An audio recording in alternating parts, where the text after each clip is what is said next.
السلام علیکم، میں امید کرتا ہوں کہ میرے تمام دوست خیریت سے ہوں گے۔ آج ہم بنائیں گے فش فرائی، جو بہت ہی مزیدار کی تیار ہوتی ہے۔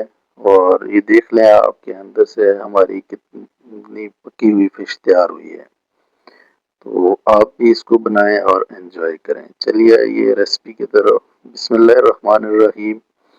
سب سے پہلے میں نے سیلمن ٹراؤٹ فش لی ہے، اور اس کو دھونے کے لیے سب سے پہلے اس میں نے سرکہ ڈالا ہے، اور اس کے ساتھ اس پہ ہم نمک ڈالیں گے، اور ان دونوں چیزوں کو ہم اچھے طریقے سے فش پہ اپلائی کر دیں گے۔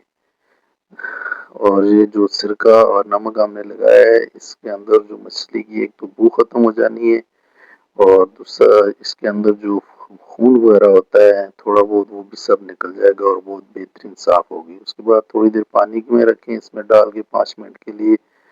اور یہ دیکھیں ہم نے فش جب نکالی ہے تو کیسی وائٹ سی ہمارے پاس فش تیار ہو گئی ہے۔ ابھی سب سے پہلے ہم اس پہ اوپر سبز مرچ کا پیسٹ، ادرک لہسن، ان تینوں چیزوں کا پیسٹ بنا کے اچھے طریقے سے فش میں ہم نے شامل کر دینا ہے، رب کر دینا ہے۔ تو یہ آرام سے کریں کہ مچھلی کے جو کانٹے ہوتے ہیں ان سے آپ کا ہاتھ زخمی نہ ہو۔ تو یہ ہم ادرک لہسن کا جو پیسٹ ہے وہ اس پہ اچھے طریقے سے لگا کے اس کو ہم نے چھوڑ دینا ہے تقریباً آدھے گھنٹے کے لیے۔ اس کے اوپر ابھی ہم ایک عدد لیمن لیں گے، اور اس کا جو رس ہے وہ اس کے اوپر لگا دیں گے۔ تو لیمن کا رس لگا کے اس کو پھر ہم مکس کریں گے، اور اس کو پھر ہم چھوڑ دیں گے۔ تو چلیے آئیے نیکسٹ پروسیس کی طرف۔ جو اس میں خشک مسالہ جات جائیں گے، ان میں 1 ٹیبل اسپون ہمارے پاس دادر مرچ ہے، 1 ٹیبل اسپون سرخ مرچ، ہاف ٹی اسپون ہلدی، اور اجوائن، نمک حسب ضرورت۔ یہ شان کا فش مسالہ ہے، ہم نے 1 چمچ وہ لیا ہے، زیرہ اور دھنیا، اور یہ بیسن ہے۔ ان چیزوں کو آپس میں آپ مکس کر لیں اچھے طریقے سے کہ سارے جو ہیں یکجان ہو جائیں۔ تو اس کا پیسٹ ہم نے نہیں بنانا ہے کہ اس میں ہم آئل ڈال دیں اور پیسٹ بنا لیں۔ آج جو ہم ریسیپی تیار کر رہے ہیں وہ ایسے ہی خشک مسالے اس کے اوپر ہم نے لگانے ہیں، اور اکٹھے آپ مسالوں کے اوپر کھٹا مسالہ اس کے اوپر نہیں پھینک دیں، ایک ایک پیس لیں اور اس ایک ایک پیس کو اس میں ڈپ کریں، اور اس کو اچھے طریقے سے اندر باہر چاروں طرف سے جو فش کا ایک ایک پیس ہے اس پہ یہ مسالہ آپ اپلائی کر دیں۔ تو اس طریقے سے یہ فش بہت ہی مزیدار تیار ہوتی ہے۔ ابھی آپ یہ دیکھ سکتے ہیں کہ ہمارا جو مسالہ ہے وہ ہم نے اپنی تمام فش پہ لگا دیا ہے، اور ابھی اس کو ہم نے چھوڑ دینا ہے 24 گھنٹے کے لیے۔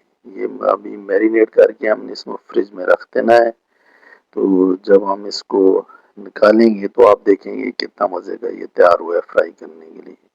ابھی ہم اس کو فرائی کرنے لگے ہیں، تو یہ دیکھیں یہ مسالہ جتنا بھی ہے یہ اندر اس نے ابزارب کر لیا ہے، فش نے کے اندر مسالے کا جتنا بھی ٹیسٹ ہے وہ چلا گیا ہے۔ ابھی ہم آئل گرم کریں گے اور اس میں ہم فش فرائی کریں گے۔ تو آرام سے اس میں فش ڈالیں، اس کا مسالہ نہیں اترے گا۔ تو اس کو جتنے بھی پیس ہیں وہ چھوٹے چھوٹے، وہ آپ آرام سے اس کو ہاتھ کی مدد سے ڈال دیں، اور اس کو 2 سے 3 منٹ ان کو چھیڑنا نہیں ہے۔ 2 سے 3 منٹ آپ ایک سائڈ سے اسی طرح پکنے دیں، پھر 2 سے 3 منٹ نکال کے اسی طرح دوسری سائڈ پلٹ دیں آپ۔ تو یہ دونوں طرف سے جو ہے ہماری فش جو ہے نا تیار ہو جائے گی۔ تو ابھی آپ دیکھ سکتے ہیں میں نے فش فرائی کر لی ہے، لیکن ابھی میں نے اس کو 60% فرائی کیا ہے۔ 60% کے بعد اس کو میں ٹھنڈا کروں گا، اس کے بعد دوبارہ اس کو فرائی کروں گا، اور یہ فائنل لک آپ دیکھ سکتے ہیں۔ اس کو میں ڈش آؤٹ کر دیا ہے۔